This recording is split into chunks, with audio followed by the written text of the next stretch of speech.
username here, and I'm going to show you my trade plan, how I went about doing my trade plan, and a trade review from Friday that I had done. And so a lot of times what I like to do is start out with a naked chart, and this is the naked chart that I started out with Friday. This is the Friday, and I'm in on demand here, so it's going to be a little bit different. It won't be like my normal reviews where I can show you everything I did, but I'll go back to a screenshot of where I showed my trade. But so I like to start out with something a little naked, just to see if I can get a flavor for what's going on. And in this case, I started out with a 30-minute, and I just kind of boxed in this area because we haven't been in these ranges for so long that this was the only relevant area, and we did have some levels down here. But so I'm just going to kind of show you what I was seeing and what I was looking for. So the first thing I look for is like a support resistance flip area, something where there's strong support, strong resistance, and then areas where they've flipped. So one example of a strong support would be down here, and so I tried to capture an area down here that would catch these bounces. So I had a range something like this that I had identified, and then right in here you can see where there's like a level right through here, and levels are ranges, but I mean there's this pretty strong level right here, 409.46, so that 409.40s, but then it's also a range. And so what I like to do is take out the messy. So it's a little bit messy down here for that range because we were above, and then we lost support here, and then we came up and tested, and we came back down and tested here twice, and then we came back up here and tested for support or for resistance. And so we've got some messy things above resistance and below support as it flipped back and forth here. So it is a range, and I think the approximate area I picked was something about like this that would capture the majority of the kind of ugly in between. So it would capture these wicks up here. It would capture some of this down here, not that extreme wick, but it caught the bodies mostly here as we dipped down and then shot back up. But it captured the majority of it. So we definitely spent time above it and below it, and this range was the range. So to me, this is like a chop range. It's going to be a support resistance flip opportunity, but it's also going to be a chop range. So the next thing I identified was this high here that was relevant soon to us, along with the current pre-market low. So when I identified the pre-market low, it also encompassed kind of where we wicked here. So that tells me that's a reasonable zone too. And then the final zone was the prior day high, and automatically, not a prior day high, but 2 day ago high, and the current pre-market high. So this kind of started the bottom of our zone there, and then the next day we wicked up into it, but with pre-market, that being a pretty strong pivot point there, and 414 was the exact amount there. So this is a pretty strong zone here too. So what I was seeing was, and I'm actually just going to pop that out a little bit, cross it into the days that we're going to be looking at here. So what it was telling me is right in the area that we're most vested in, because we bounced between these two, we had a high here, and it shot us back down. Here we shot through it and gave us a new high, and then we came up and tested that same high, and then pre-market we tested it again. So this zone here has several times where we tested and rejected. This zone here has several times where we either got into it and rejected, or got into it and got passed. So 2 days in a row we got into it and got passed up into this zone, and we have not broken below the pre-market low here. So my range in this day was above 414 and then below so above pre-market high and below pre-market low. Now it doesn't always, that's not always the trade plan. Pre-market high and pre-market low are definitely important levels. Again, the whole BB system tells you how how important they are. But it doesn't always turn into anything below pre-market low and anything above pre-market high as your trade. Not that at all. In this case, it just happened to be. So this is what it looked like, and then I'm going to show you what it looked like when I put my just default, my BB levels in here. So I highlighted these zones, but if you see here, I've got a level right here within that, and then I've also got a level here, which is where it tested. So my normal TA levels fell within here too. I don't have anything at 414, but so once I record pre-market high and pre-market low, then I would. But this was effectively what I was looking at, and it does make a lot of sense in here, especially relative to this day here. So now this is where the on-demand thing's a little interesting. So this shows you my trade, but before open, this is what I was looking at in terms of those zones. And then what I'm going to do is I'm just going to move. I wanted to keep it at 929 so that I could show you this chart without showing you what happened, without that confusing it. So this is what I was looking at. But now I'm going to go directly to the end. I'm going to go to like 1030, just so that we can see everything that happened. So as I come in here, I want to make sure it's paused. So as we come in here, we can see how my trade turned out. Again, my levels were pre-market high and pre-market low. So this was pre-market low, and 414 was the pre-market high. So they really held in the levels there. And I really liked the price action from the get here, because we ended up floating through this zone, and then at open we went down like 5 cents, and then we went straight up, and then we started going straight across here, and we kept having higher lows.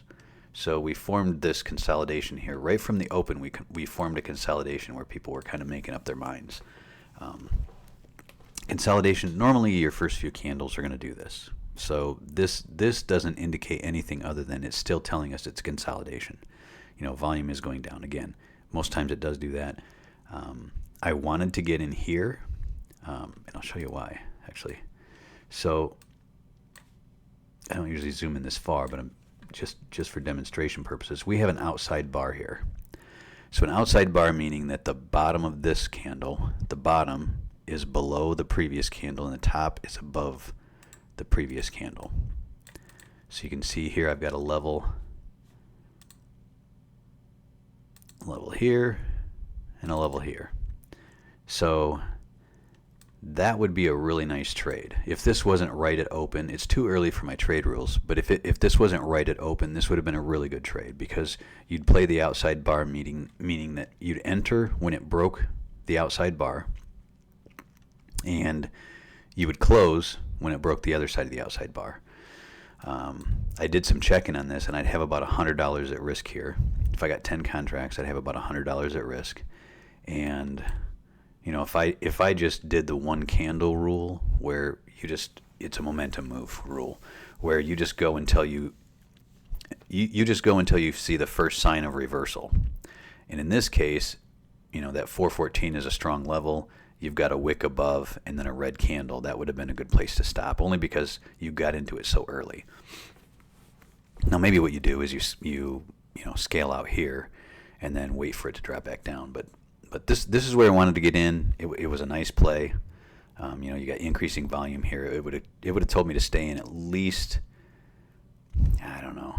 I probably would, just because I got in so early, I probably would have gotten out there. But it was like a $100 at risk, and like 27 cents at risk, and then it went up from 25 up another 75 cents. So I mean that's a nice. I checked on the contracts, and it was $100 at risk, and like if I would have held all contracts to the end, I could have gotten out for like $400.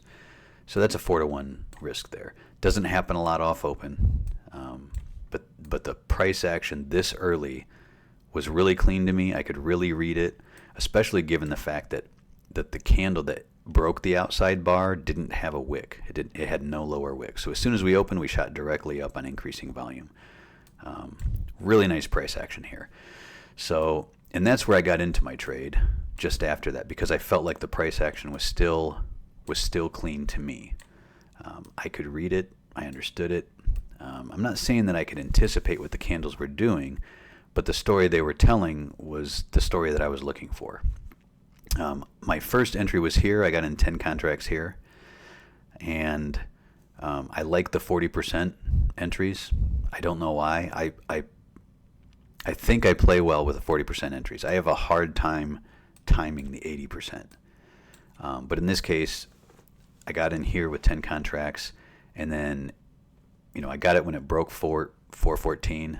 So I had a little upside, and then, it closed here, wicking over the level, and I actually got in a minute early. I'm supposed to wait 10 minutes, and I didn't realize till afterwards, but I should have waited until this candle closed to enter on the next one, and if I would have seen that it never went green, I would have waited until this breakup here. But so I did get in here, and again, I didn't have a problem with that because my stop loss was actually the hold of the bottom of this range. Remember these two ranges we had? We had these two ranges. So my hold, this being a chop zone in between those two ranges, and we had a high here to go off of. We had highs here. So I didn't want to get back down into this chop zone. Another reason why I didn't take this was because it's early and it's in this chop zone. I don't want to go back into this chop zone. So my out was basically a close below that zone. When I started drawing this line for consolidation, I drew this line. I was like, if I close below that, we're done. I'm out. So I had about $100 risk on my entry here on the 10 contracts. I had about $100 at risk, and I had my finger over here on the sell. But when that didn't happen, I came in and I actually doubled my size here. So this was 10. I added 20 here. Why? Okay, we held the bottom of this level. We had a nice consolidation on lowering volume. We had increasing volume, lowering volume, consolidation, and we held this with no wick. We didn't wick down. So that's telling me that we were just, it's a continuation. We had a consolidation, no wick down, push up. Consolidation, no wick down, push up. So I got in. It was a quick decision. I did not hesitate. You can't hesitate when you're doing 0dte's especially. But especially when you're playing a 1-minute chart, you got to be really quick with this stuff. So I was literally seconds away from, if this was going to wick down, I was going to be out right here. So anyway, so I'm reading the price action now. I like this candle, even though it hit wick down. I like this. We didn't really even test the 50%. I never retested my breakout here, but I didn't really like the volume here. And I'm assuming that it's because we were dealing with this 414 level along with this next high. We're closing in on the high a day, and there were some people just, we were trying to work out the difference between buyers and sellers. So the good news is it was a nice big green candle. The bad news is the volume was still low. I was hoping it would be higher than this breakout candle. But then the very next wick, this could have easily turned around and come back down, but the very next candle did not wick again.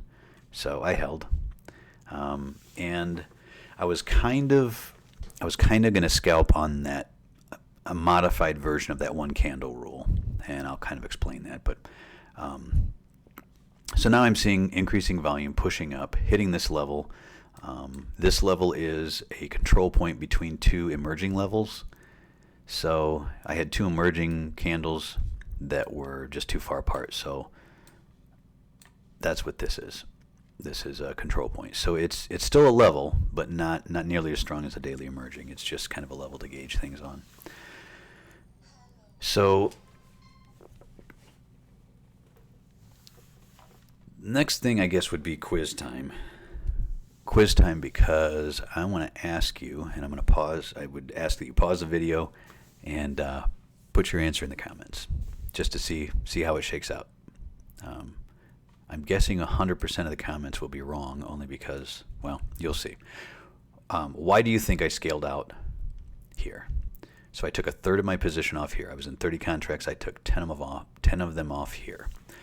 And let me tell you, the way I trade is a combination of the BB system. So I trade at levels. Levels are important. I trade at levels. And I trade a combination of that and this momentum moves because I'm scalping off the 1 minute. So given that, I'd say pause the video and let me know.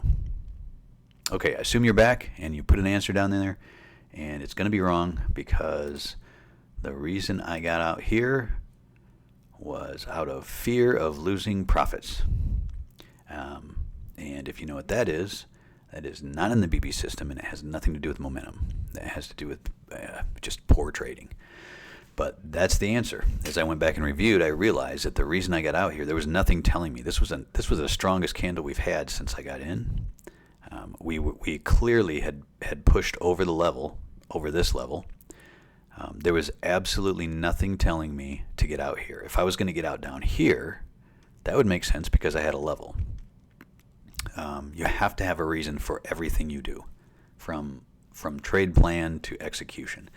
This execution was without reason, which is bad trading. So my first scale, bad trade.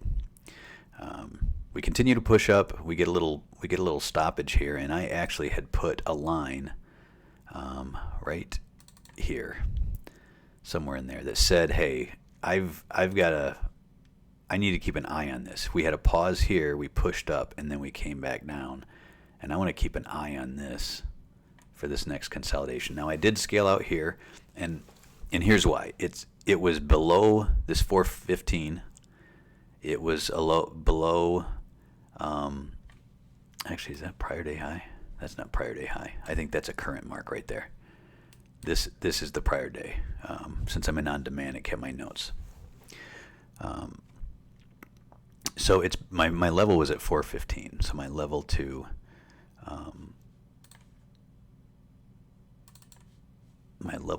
get out of this was at 415.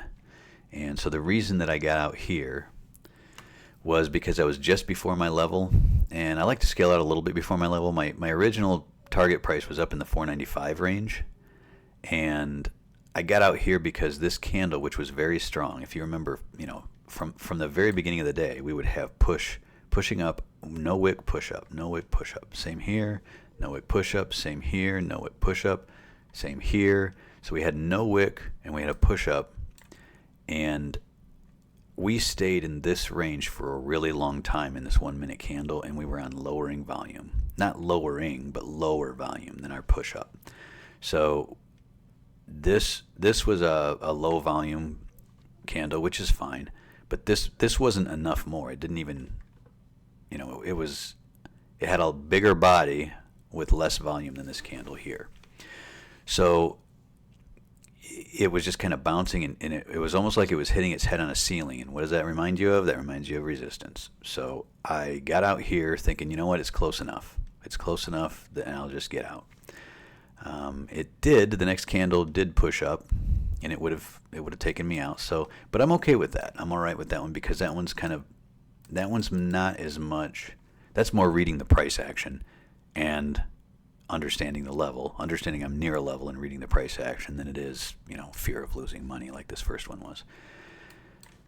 So here I got out of 10 more. And so then we came down pretty strong on increased volume. So a lot of that volume was pushing up. So I kind of disregarded that high volume, and I was just reading the rest of the price action. And that's when I was paying attention to this. I kind of had a zone here, the bottom of that candle to the bottom of the wicks.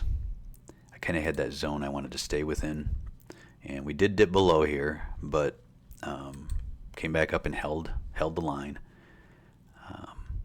I didn't like the fact that this was increasing volume on the way down. I didn't mind this one being lower volume, lower than this one, because this is, this to me isn't red or green. it's a reversal, right? So you go down, and this is more of a reversal candle, and the fact that majority of the time we kind of dipped down and then came back up, and the majority of the time we were hanging right around here, and it was flipping between barely red, white, and barely green. So to me, that was saying decisions are being made, and I was, maybe going to scale out 5 more if this dropped. So I had already scaled 20 out of the 30. So it's 2/3 out. I had gains secured, but I was, kind of protecting the last 10. I was going to take out 5 here and then leave 5 for runners. I ended up just waiting for this candle.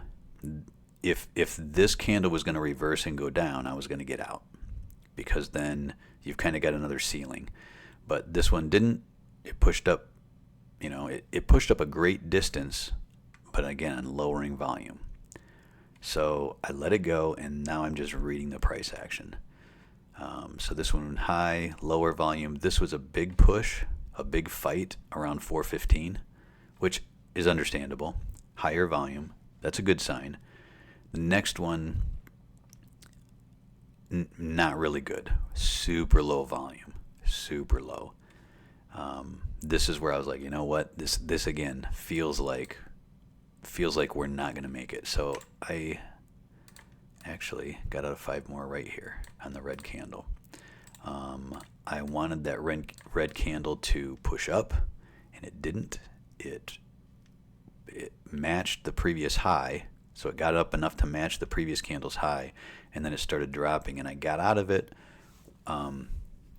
pretty much as soon as it started dropping, because the way that this candle acted, it was similar to this one, and the reason I got out, the way that the price action was acting, was that we had another ceiling, and we just weren't going to get past it, and it was a good decision, because we just spent the next minute and a half just plummeting $1. So I got out of 5 here. I had 5 left, and then got out of my final 5 at this point, and I had it set for break even, which was somewhere right in this range, but I took it out a little early again because I was reading the price action. The best place to take it would have been at this break, and I'll tell you why. Because what I was seeing was a head and shoulders pattern here. I saw a high, higher high, and then a lower high. And we were pulling right in here before we broke this down, and I was seeing that we had developed that head and shoulders pattern, which, regardless of whether you trade patterns, the head and shoulders pattern is just a different form of a reversal signal, right? Not a lot of people play it, but when you push up and you hit a ceiling, and then you come down, and then you push up and get a little bit higher ceiling, and then you come way down, and then you turn around and come, but you don't even make a new high. So now you have a lower high. So I have a lower low and a lower high. That's just a signal for a reversal. That's a different trend, right? So I remember when this candle ended, and it ended kind of weak. We had these two. We were holding this level still. This was weak, and I was like, you know what? This is a lower high. I should be in puts. And it wasn't too long after I said I should be in puts that it broke this level. And this is where I wanted to be in puts. I wanted to be in puts a little bit early right here. Like I said, I like the 40% entry, and I would have wanted to be in puts when it broke that green candle. We had huge volume as we dropped. Then we had lowering volume as we came back up.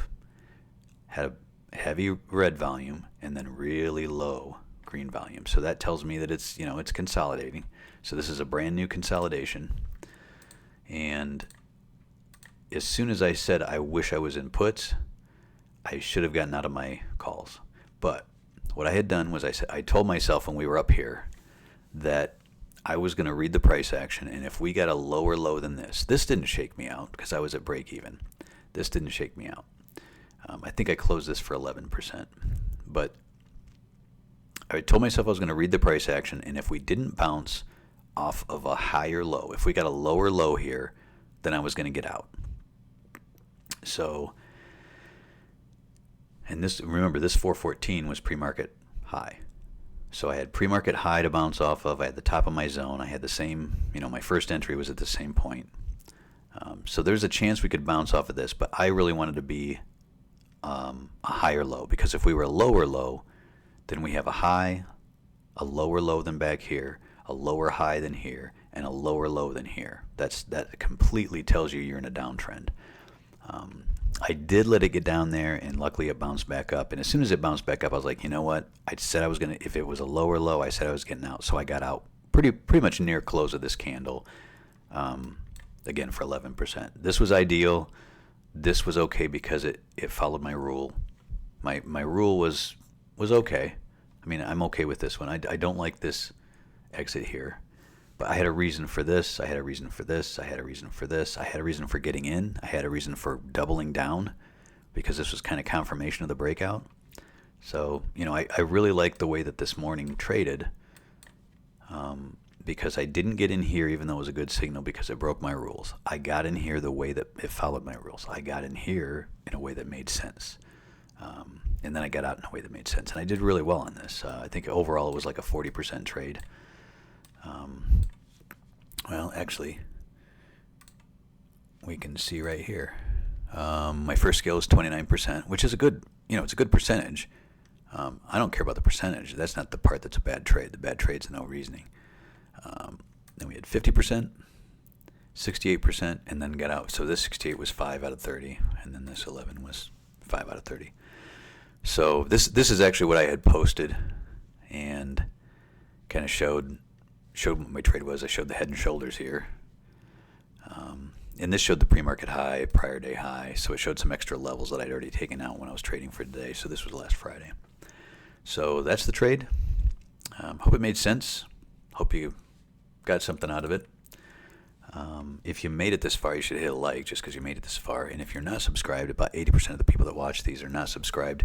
If you got this far and you're not subscribed, you should actually subscribe too, because I'm hopefully going to crank out some more of these. And I guess that's it. Until next time, thanks.